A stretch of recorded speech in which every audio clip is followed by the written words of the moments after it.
Friends, இப்போ பாருங்கள் இந்த ஜிங்கிளும் அம்மாவுக்கும் எப்போ பாருங்கள் ஃப்ரெண்ட்ஸ் சண்டை தான். இப்போ பாருங்கள் எப்படி சண்டை கட்டுறாங்கன்னு பாருங்கள். வேலை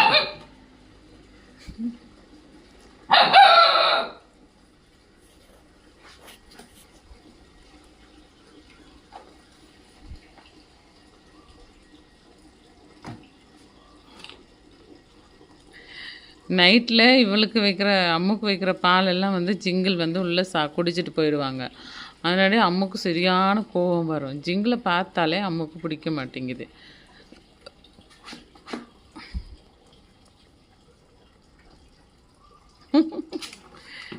இதே மாதிரி தான் ஃப்ரெண்ட்ஸ் எங்கள் எல்லாரும். இங்கே பாருங்க, இந்த ஜிங்கிள் அம்மாவை விட்டுறதே இல்லை. எங்கே போனாலும் தொடர்ந்து போய்கிட்டு இருக்கிறேன். சண்டையே தீர்றதில்ல ஃப்ரெண்ட்ஸ், நல்லா பார்த்துக்குங்க.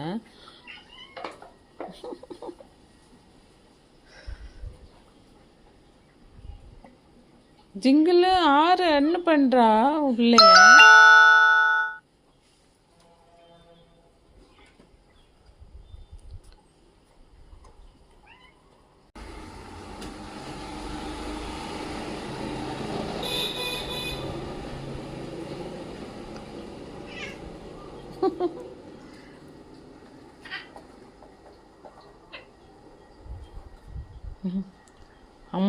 அம்மா அடிக்கிறாடா ஜிங்கிள் அடிக்கிறாடா.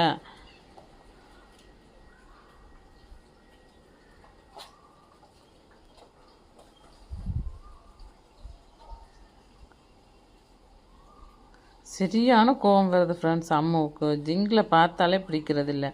ஆனால் மற்ற 2 பப்பீஸ் அவங்கக்கிட்ட, அந்த பெரிய பப்பீஸாகிட்ட எல்லாம் சண்டை போட மாட்டான். இவக்கிட்ட மட்டும் பயங்கர சண்டை. அது எதனாடினா இவளோட பால் தயிர் எல்லாம் போய் இவர் ஆட்டையை போட்டு குடிச்சிடுவார், சாப்பிட்டுடுவார். அவங்கெல்லாம் அப்படி எடுக்க மாட்டாங்க இவளோடத, அம்மாவோடத.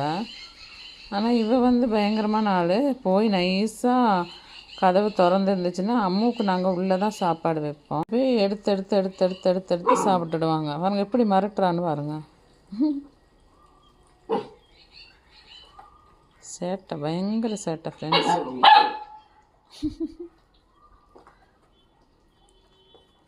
இது எல்லாருமே துரத்தி விட்டாங்க ஃப்ரெண்ட்ஸ் இந்த ஏரியாவில். இந்த ஜிங்கு கேட்குறது இல்லை. எதையாவது துரத்தி விட்டால் பாவம், அது ஒரு வாய் சோறு கொடுக்குறதில்ல, என்ன வருது அப்படின்ட்டு இதையும் தூக்கி வச்சு கொடுத்துட்டு தான் இருக்கிறேன். இப்போ எங்களுக்கு ஹவுஸ் ஓனருக்கு ஒரே பிரச்சனை ஓடிட்டுருக்குது. எல்லாம் போய் சொல்லி கொடுத்து பஞ்சாயத்தை கிளப்பி விட்டுட்டு உட்காந்துட்ருக்குறாங்க ஜம்முன்னு. எல்லாம் சொந்த வீட்டுக்காரரு, அதனால ஜம்முன்னு உட்காந்துட்டாங்க. ஓகே ஃப்ரெண்ட்ஸ், உங்களுக்கு பிடிச்சி